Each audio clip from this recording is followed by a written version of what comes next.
we were getting on to the 50-year-old mystery that was cracked by Mina and co-authors about the measles vaccine. So to me, after reading this so many times and reading every single reference, the mystery is how they got away with the study design and the jury-rigged data and the flawed immunology to support their 3 hypotheses. Mina and his colleagues have supposedly been using computer models and medical records, as you can see here, to figure out what happened. But funny that there's no mention of medical records at all in that science paper or in the supplementary data, which I also have. And it would have been really great if real children's real clinical medical records from way back, or even from more recently, had formed any part of the confirmatory basis for their hypothesis. But that didn't happen.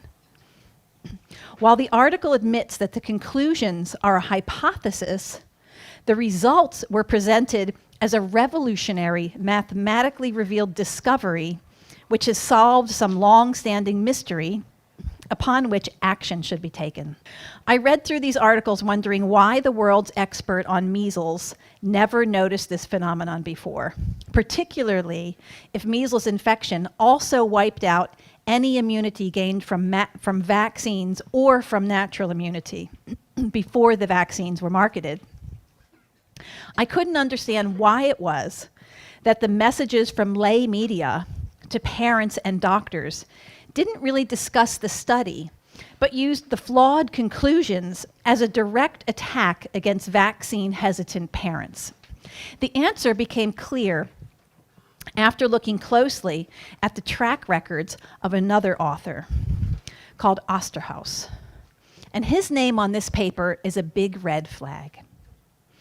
Osterhaus is a veterinarian who wears many hats, one of which is an organization called MUGAS, which was set up to fund a supposedly independent review of the anti-flu medication Tamiflu. So why are we talking about Tamiflu? Because Osterhaus, who is a veterinarian, has made his niche in animal flu and related infections. Because Osterhaus has been trying to frighten the public over impending animal flu into humans for years.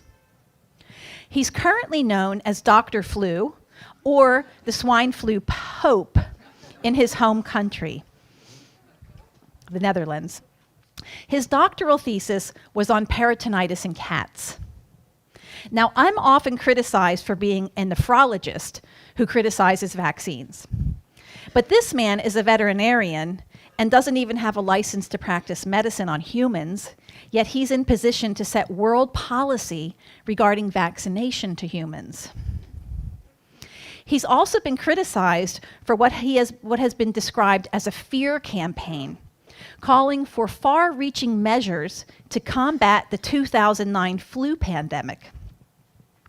In an opinion piece, physician and microbiologist Miguel Ekelenkamp called Osterhaus a scaremonger.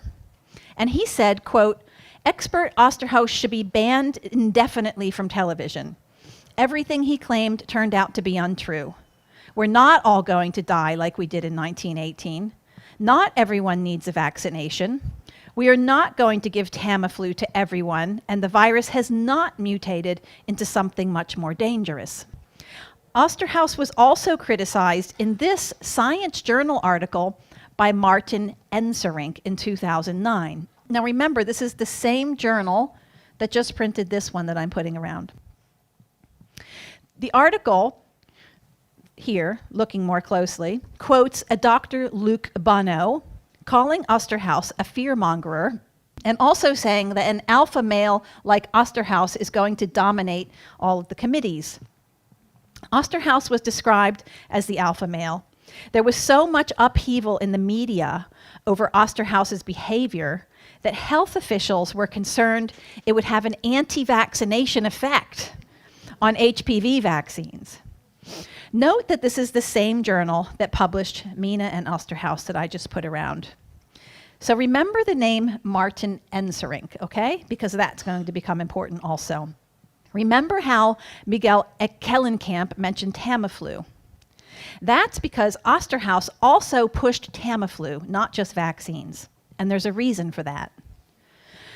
Dr. Tom Jefferson of the Cochrane collaboration, who has come out against the influenza vaccine research and the comprehensive nature of it, he considered Tamiflu ineffective and published a statement saying that what was needed was total transparency with all of Roche, the manufacturer of Tamiflu's, data provided to the Cochrane collaboration, which is an independent peer review collaborative effort. Roche took another route to keep its drug Tamiflu squeaky clean, and they partnered with Professor Ab Osterhaus, who formed MUGAS, and then reported that Cochrane declined their invitation to participate in the workshop. So Osterhaus found an innocuous-looking business partner, and Roche provided the money to set up MUGAS. But Osterhaus seems to never be short of an opinion or three, and he made it clear from the start that MUGAS's mission statement is to counter anti-vaccine lobbies, because according to MUGAS, which stands for Multi-Parity Group for Advice on Science, we always cause confusion. But you ask, what does MUGAS have to do with the media? Well, notice here, I'm just going to read this to you. He said, these are just clips that I took right off of the website.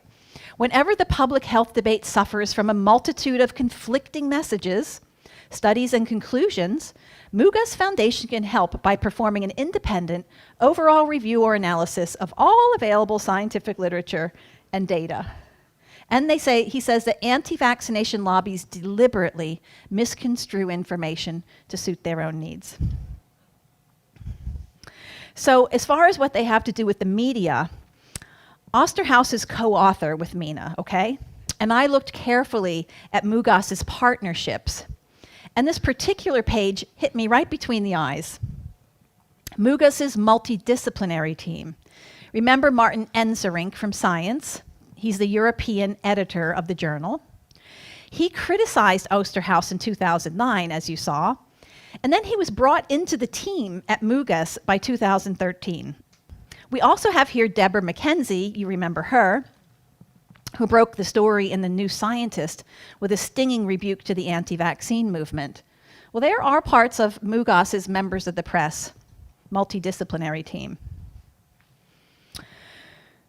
Deborah McKenzie quoted her boss, Osterhaus, and pushed the aims of MUGAS in her writing.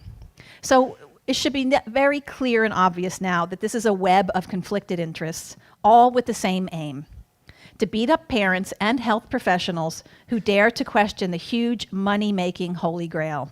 Because of course, we're all causing massive confusion. But it's hard to trust what we read, seeing that MUGAS is here primarily for the pharmaceutical companies, who can turn to MUGAS with any question that requires an independent review and analysis of existing research. Osterhaus has well-known and deep ties to the pharmaceutical industry and to the World Health Organization.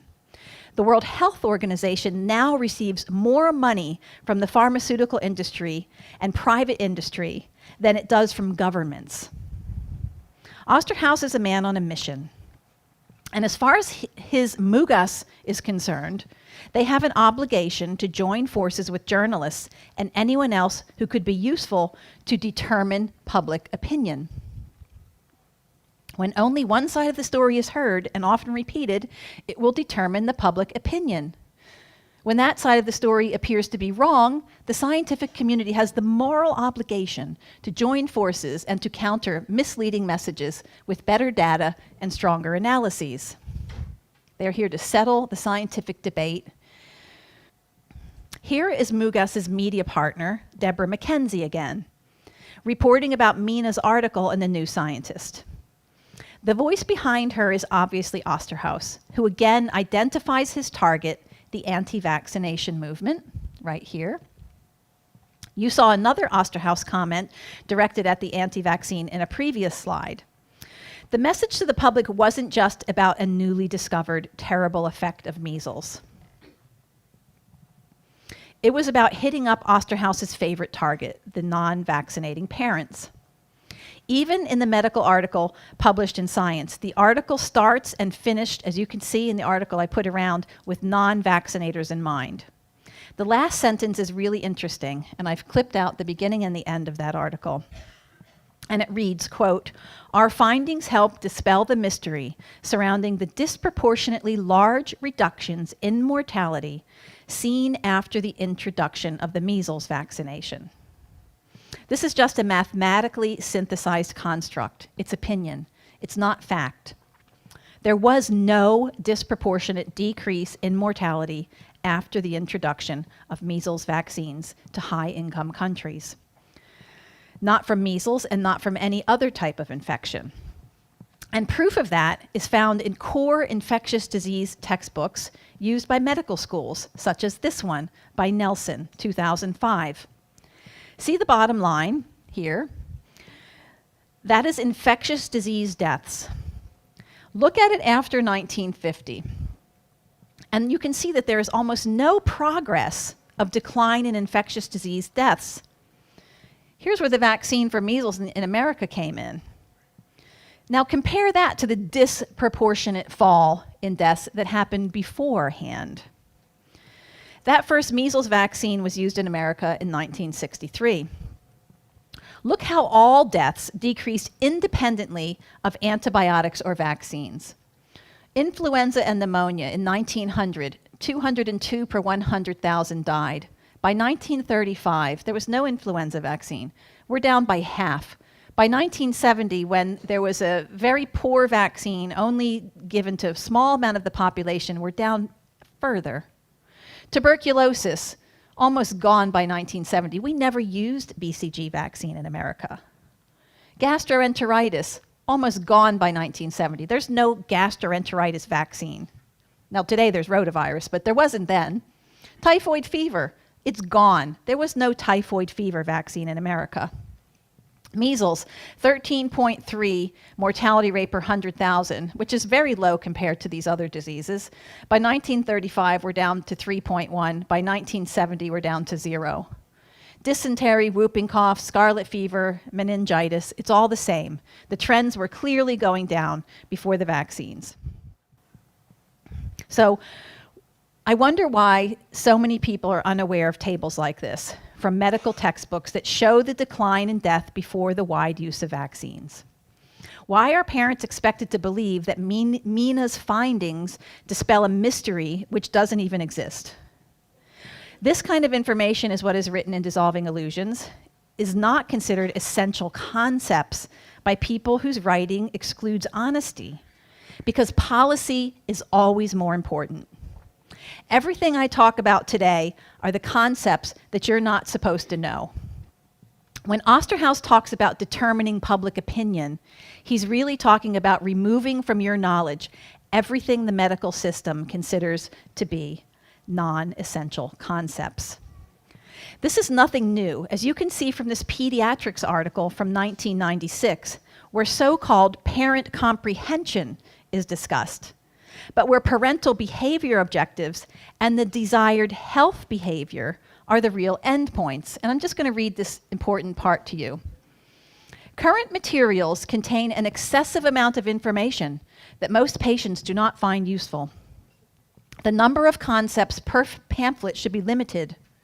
Pamphlet authors should determine the key points that the patient or parent needs to know to achieve the behavioral objective. Not in order to be healthy or to have a full understanding, but to achieve the behavioral objective. Non-essential concepts can then be deleted. The key is to write for the desired health behavior rather than for high-level knowledge. All right?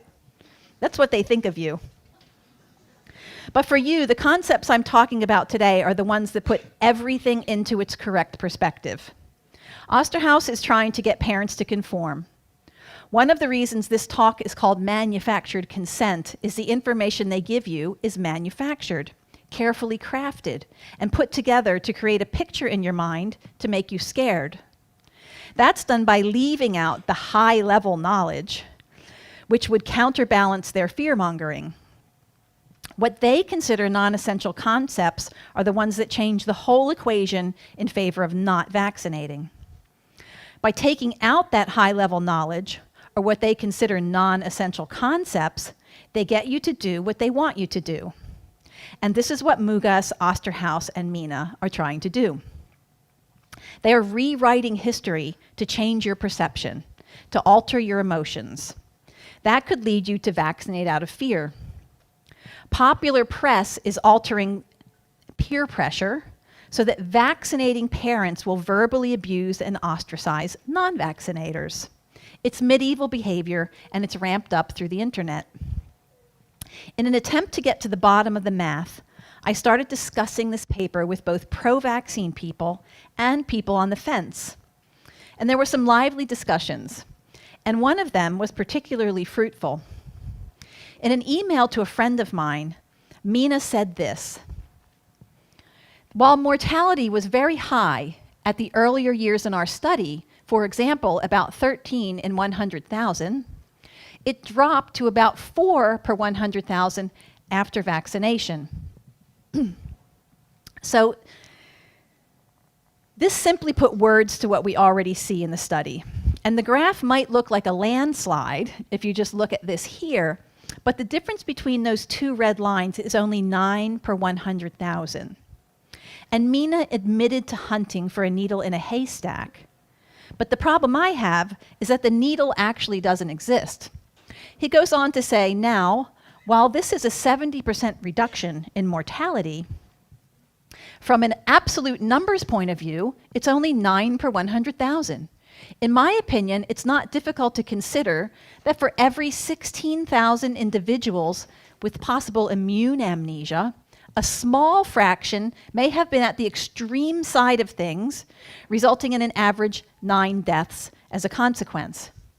Measles was much more common than overall deaths, and thus it would be the rare individual who A, died, only 4 to 14 per 100,000, and B, had that death subsequently linked to a measles infection 2 years prior.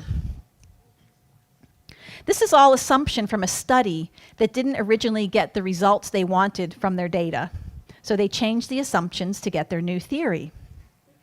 To attribute 9 deaths to post-measles immune suppression is like stretching a rubber band to infinity.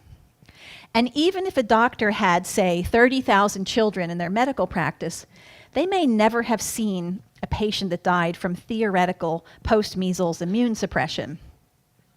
Looked at from the real-world perspective and undoctored data, there was never an existing mystery to solve. But even more interesting is the Danish data section of Mina's study that I passed around. Look at what he says was a problem. He said, quote, because measles vaccine introduction in Denmark in 1987 occurred as data became available, we were compelled to focus on the 2 decades that followed the logarithmic reduction of cases, 1990 to 2010.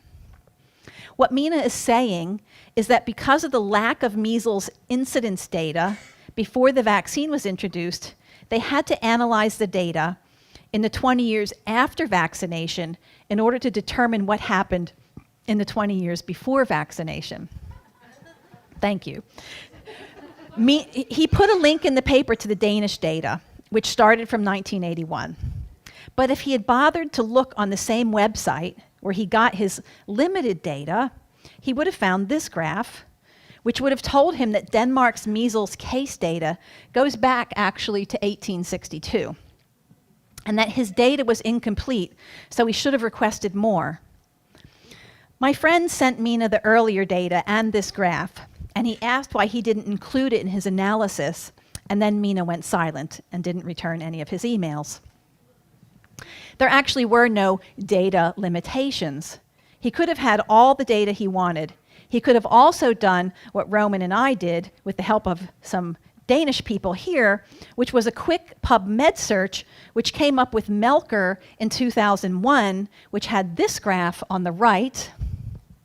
Now, if you look at that red square, that's where I have superimposed onto Melker's graph Mina's limited data from Denmark part, which you can also see This is from Mina's paper on the left.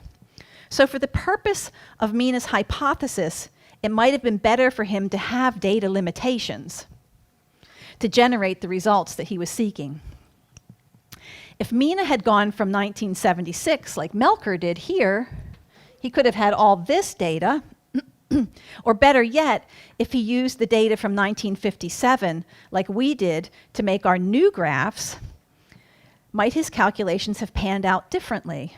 Here it is again, our new graphs that Roman put together from the data that our friends here got. On non-measles deaths in children from Denmark plotted against the measles incidence. Mina could have done his fancy gamma magic on this data, but he chose not to. He started where the arrow is instead. The data was all there. Mina cherry-picked Denmark's data to manufacture the emperor's new clothes, which was the so-called 50-year-old mystery of the 3-year deadly measles shadow.